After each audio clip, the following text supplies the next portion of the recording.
All right, 12:30 now Central Time here at the KFYR Plus News Desk. And joining us is Nils Gravelius, a Los Angeles-based private investigator with over 30 years' experience on missing persons cases nationwide.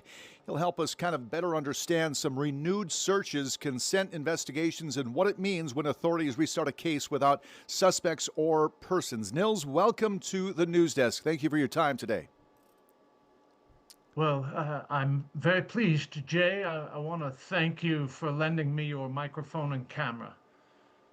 Absolutely. Interesting developments. I want to back everyone up to 36 hours after Nancy Guthrie went missing. Somebody decided this was a kidnapping case. Perhaps somebody in the media, perhaps somebody in law enforcement. Okay?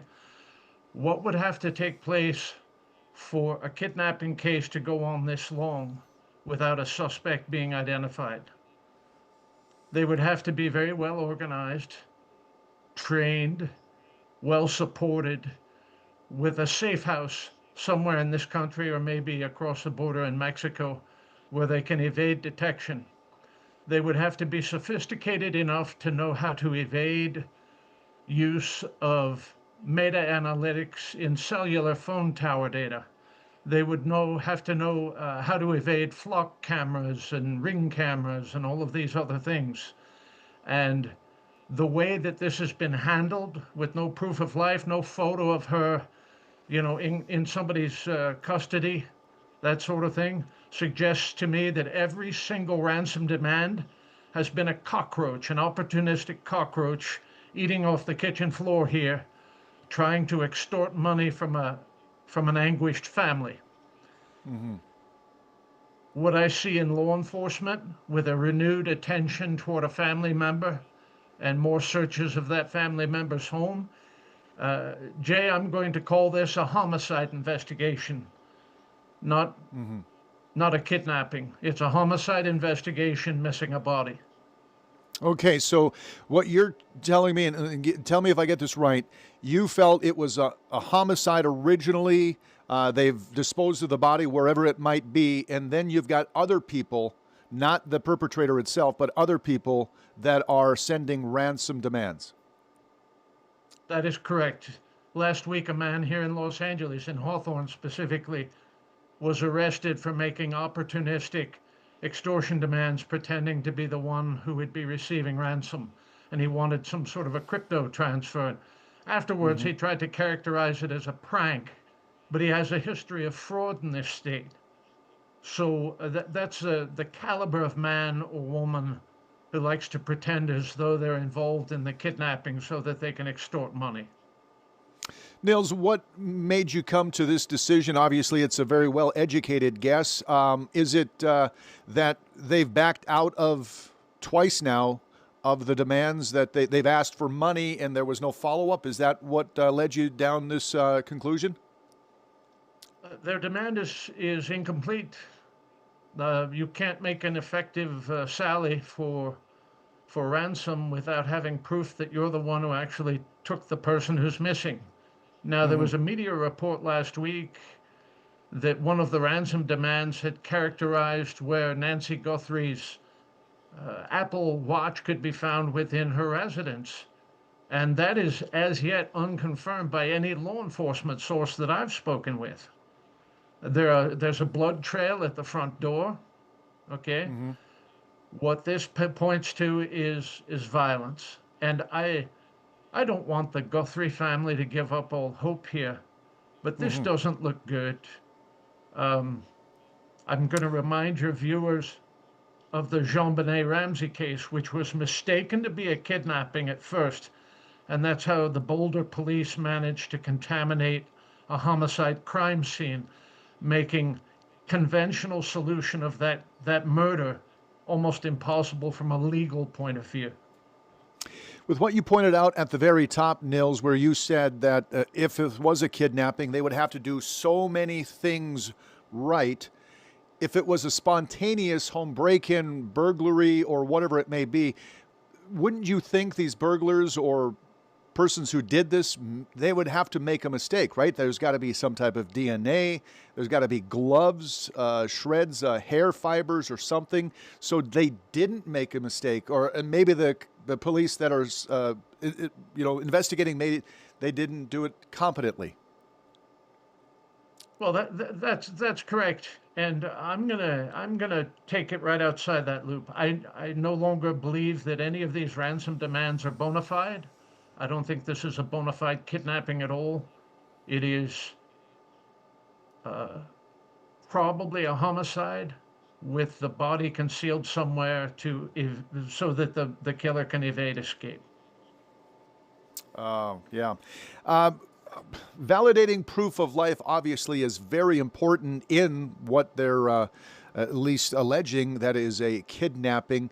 Why might law enforcement ask families not to pay until certain thresholds are met? To avoid being defrauded or extorted. Mm-hmm. There's a type of insurance sold internationally, typically for people operating in high risk areas like where the Daesh is operative or communist terrorists, that sort of thing, where kidnapping is a day to day occurrence. In fact, we have kidnappings all the time in this country for ransom, but we don't hear about it because it's cartel operators kidnapping their crime partners. We have a country operating within the borders of our nation where they abide by their own laws, rules, sanctions, etc. And sometimes the ransom is just forbearance.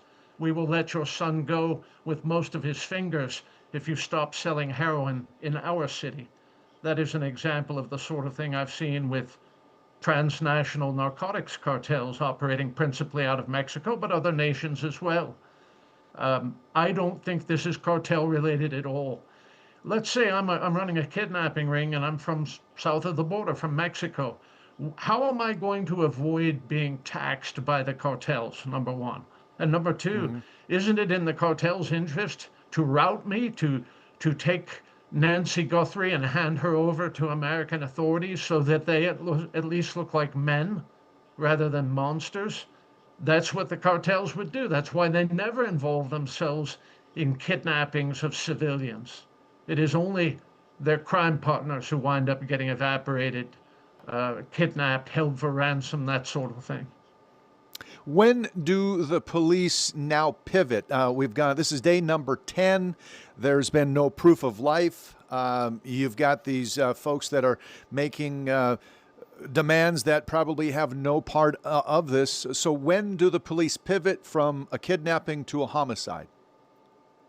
Well, Mr. Dillon, I'm going to say they already have days ago when they served a second search warrant at Annie, the daughter's house.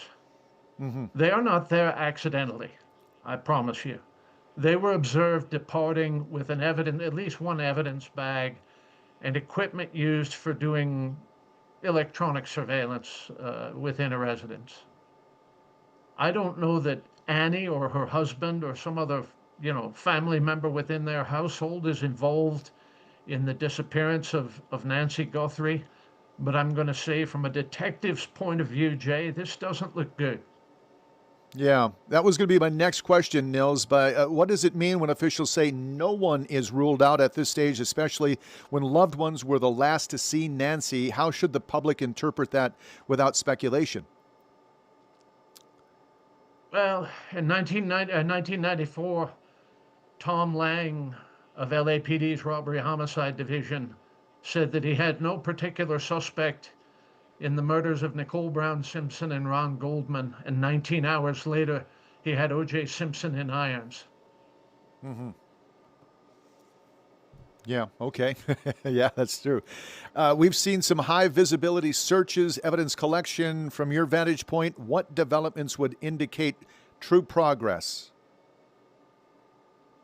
When they name a party of interest here, somebody that they're concentrating on, sometimes they do that to increase public pressure on crime partners or on the primary suspect himself or herself. They will ramp things up. They will start asking that people take polygraph tests, submit DNA, do other things to increase the pressure. You'll know that somebody is a suspect when suddenly they have a lawyer and their lawyer is doing their talking for them. Nils, within the last hour or so, I think this came across here, noon local time. A photo was distributed by the FBI. What does this say to you? It could be a person of interest. It could just be something staged. If that is taken from within Nancy Guthrie's house, then that could be bona fide evidence of a kidnapping operation. If that is Nancy Guthrie's house, then there you go. There's your Yeah. sophisticated kidnapping operation. Yeah, it's hard to believe what kidnappers would want with an 84-year-old, I think she's 84 or whatever, advanced aged woman. We don't know anything really about her other than she is Savannah Guthrie's mother. But, I mean, I don't know why. I guess we can speculate. But Well, you can make a political statement by doing this. If that's what your bent is politics. There was a transnational kidnapping ring operating out of San Miguel de Allende in Mexico for 18 years. Chilean communists who fled Chile after Pinochet took power, and the last of them wasn't extradited to Mexico until 2021. They could be mimicking that. I just don't know. If these photos are bona fide, genuinely in her home, I would still be skeptical without proof of life. Meaning, if you kidnap a woman of this age, of her delicacy, that sort of thing, you're risking her life every moment that you do that. Now, apparently, she was under some sort of medical condition, a thyroid condition. I don't know for sure. But without medical care, the medicines that she needs, she's not going to last a long time. You'll notice that there is no photo of her alive. And yeah. I'm going to say another thing. In the realm of extortion, it would be very easy for somebody doing extortion to use AI to create a fake proof of life video now, a very realistic one. Any of that. Thus far, the ransom demands made at news media outlets have only been to news media outlets. There have been no photos of her.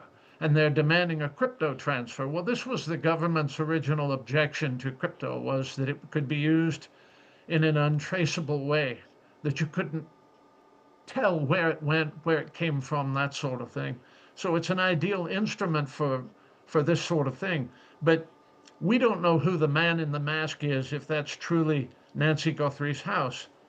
Or what it is that he's holding in his hand. It looks like chicken feathers on a string or something like that. But still no Nancy Guthrie.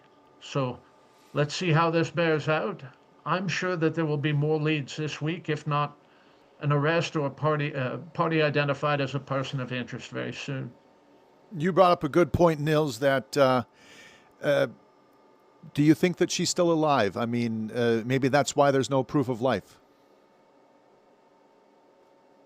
I don't want to get too macabre for a civilian audience, Mr. Dillon. I don't hold out a great deal of hope. We can all pray for her safe return. The anguish that her family must feel is horrifying. The last time there's been a disappearance like this, characterized this way, was, I'm going to probably say, the Patty Hearst case in the mid-'70s. We are entering strange times, Mr. Dillon. Yes, sir, we are. Nils, we'll wrap things up with this one. Any milestones in the next 48 to 72 hours that would make you say this investigation is advancing? Well, the release of that photograph is of interest to me. For days, the sheriff and FBI have been saying there was no good camera footage to be had at the house.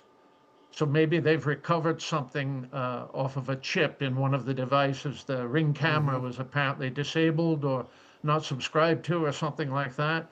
Well, even an electronic device that is dormant, as long as there's electrical power going to it, can record data of some sort.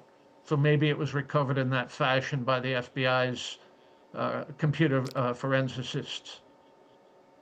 Yeah, I mean, in today's world, there is so much there's so many cameras that are seeing us. As you mentioned, we've got flock cameras, we've got doorbell cameras, cameras on poles just about everywhere in cities.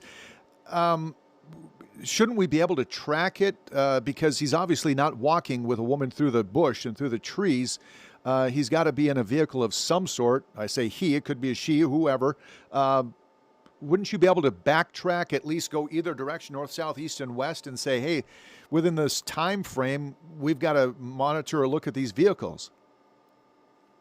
Yes, and I'm sure that they've been doing that, Jay. Additionally, cellular telephone data, the Catalina Hills, the area from whence she went missing, is sparsely populated.